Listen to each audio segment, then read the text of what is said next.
తాకట్లో ఉన్న మీ బంగారాన్ని విడిపించి ఆ రోజు ఆన్లైన్ రేటుకి కొంటాం. Sharma gold company. అగ్రరాజ్యం అమెరికా అధ్యక్షుడు ట్రంప్ తీరు మళ్లీ మొదలుకొచ్చింది. స్నేహానికి హస్తం చాస్తూనే వెన్నుపోటు పొడవటంలో తాను సిద్ధహస్తుండని ఆయన మరోసారి నిరూపించుకున్నాడు. భారత్ అమెరికా మధ్య చారిత్రాత్మక వాణిజ్య ఒప్పందం జరిగిందని ప్రపంచమంతా కోడైకూస్తుంటే 24 గంటలు గడవక ముందే ట్రంప్ తన అసలు రంగు బయటపెట్టాడు. సంతకాలు కావాల్సినటువంటి సమయంలో గుట్టు చప్పుడు కాకుండా ఒప్పంద పత్రాల్లోని కీలక అంశాలు తొలగించి భారత్కు షాక్ ఇచ్చాడు. నమ్మకానికి మారు పేరుగా నిలవాల్సిన అగ్రనేత వ్యాపారవేత్త బుద్ధినే ప్రదర్శిస్తూ భారత్ను మోసం చేసే దిశగా అడుగులు వేస్తున్నాడు. నిజానికి భారత్ అమెరికా మధ్య వాణిజ్య సంబంధాలు ఒక కొత్త పుంత తొక్కబోతోందని అంతా భావించారు, ఆశించారు. సోమవారం రెండు దేశాలు విడుదల చేసిన ముసాయిదా చూసి ఇక ఆర్థికంగా రెండు దేశాలకు తిరుగు లేదని విశ్లేషకులు సైతం అనుకున్నారు. కానీ ట్రంప్ మైండ్ గేమ్ ముందు ఎవరైనా దిగదుడిపే.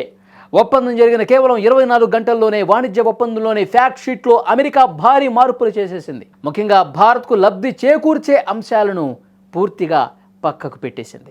గతంలో విడుదల చేసిన పత్రంలో పప్పు ధాన్యాలపై సుంకాలు తగ్గిస్తామని అమెరికా స్పష్టంగా పేర్కొంది. కానీ సవరించిన కొత్త ఫ్యాక్ట్ షీట్లో ఆ పదాన్ని మాయం చేసింది. అంటే భారత్ నుండి వెళ్లే పప్పు ధాన్యాలకు అమెరికా మార్కెట్లో గతంలో లాగానే ఇబ్బందులు ఎదురు కాబోతున్నాయి. అంతేకాదు వ్యవసాయ రంగానికి సంబంధించిన కీలక అంశాలను కూడా డిలీట్ చేయడం చూస్తుంటే భారత వ్యవసాయ ఉత్పత్తులను అమెరికా ప్రోత్సహించడం లేదు అనేది క్లియర్ అవుతుంది. అన్నిటికంటే దారుణమైన విషయం ఏంటో తెలుసా? పదాల గారడి.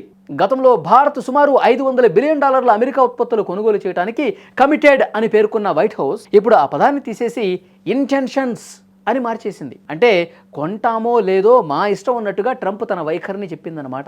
ఇందులో శక్తి, సమాచార సాంకేతికత వంటి రంగాలతో పాటు వ్యవసాయం అనే పదాన్ని కూడా అమెరికా తొలగించింది. భారతదేశంలో వ్యవసాయం అనేది కేవలం వృత్తి కాదు, అదొక సెంటిమెంట్. రైతులపై ఒత్తిడి పెరుగుతుందనే భయంతో భారత్ తన మార్కెట్లను పూర్తిగా అమెరికాకు తెరవడానికి సిద్ధంగా లేదు. ఈ విషయాన్ని పసిగట్టాడు ట్రంప్.